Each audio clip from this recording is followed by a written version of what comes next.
Record. Hi, I'm Alex Jackwitz, and I'm here to tell you about a person. Not any ordinary person, though. I'm telling you the story of Colombian immigrant Mr. David Surratt Lesmes, one of our very own teachers at Fulton Science Academy. This is a photo of Mr. Surratt from a few years ago. If you didn't know who he was before, you may recognize him now. Now, onto his early life in Colombia. Mr. Surratt grew up in the Boyacá state of Colombia. He lived in a decently large city where he didn't have to get a car to go to most of his destinations. Instead, Surratt walked many places as it was easier and cheaper. After finishing his education in Colombia, he got a job as a teacher with the government. This gave him a higher paying job than most teachers in his field. Surratt was living a comfortable life in Colombia where he was in the process of buying a house. In Colombia, Surratt owned a beautiful hand-knitted kind of backpack-like thing that was made by a local tribe.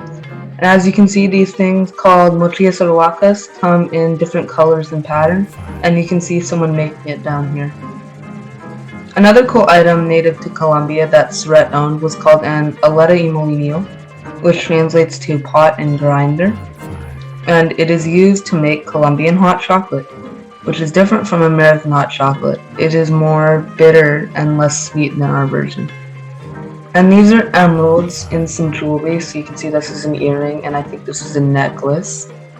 And they're from the Boyacá state of Colombia that Surratt grew up in, and he keeps them as a reminder of where he came from. Mr. Surratt immigrated from Colombia to the United States through an exchange program in July 2013 at the age of 22. As many immigrants were, he was unsure on whether to come to the United States and was worried about exclusion or fitting in, as well as being discriminated against. Which he told me he was, but not in a super explicit way. He was called Asian or people associated Colombia with drugs and violence. One of the things Surratt liked and disliked in the US was the food. He hated some food because his host family had bad eating habits, such as eating pancakes for lunch and dinner. One thing Surratt did like about the food, though, was the different international options and foods. Surratt also liked the US's fruits, which he mentioned were sweeter than Colombia's.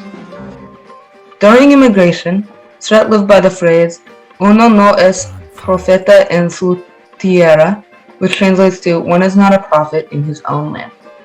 This phrase basically means that you have to do something important to be someone important. Now, let's learn a little bit about where he is now.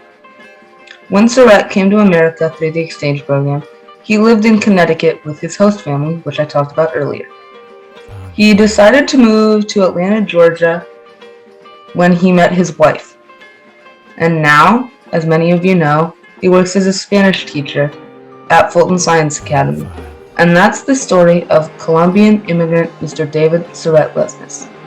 This was a really cool immigration story, and I would like to personally thank Mr. Surratt for sharing this with me and thanking him for the time and effort he put into helping me with this project. Thank you for listening.